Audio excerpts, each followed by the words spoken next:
Après une année 2016 de travail en plein régime, ces membres de la Chambre nationale des promoteurs et constructeurs agréés de Côte d'Ivoire s'offrent un temps de répit.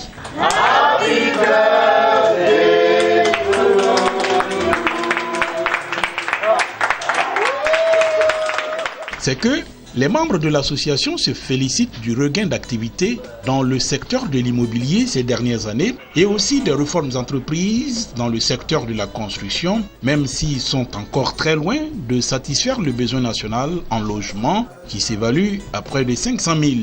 Pour eux, l'objectif est réalisable si l'État et le secteur financier aident à la levée de deux contraintes majeures, le foncier et le financement.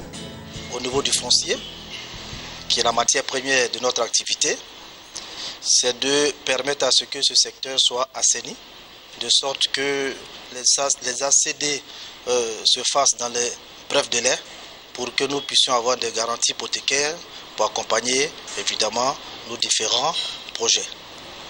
L'État a certes fait beaucoup, mais nous en demandons un peu plus d'avantages, c'est normal, de sorte que lorsque nous commencions un projet, le foncier ne sera pas un blocage pour nous et que les partenaires que nous invitons, bien entendu, pour nous aider dans nos programmes, puissent être rassurés. Les investisseurs, lorsque nous approchons, les premières questions concernent le foncier. Donc, je pense que l'État a mis en place certaines réformes, notamment la purge des droits coutumiers et un décret qui a été signé.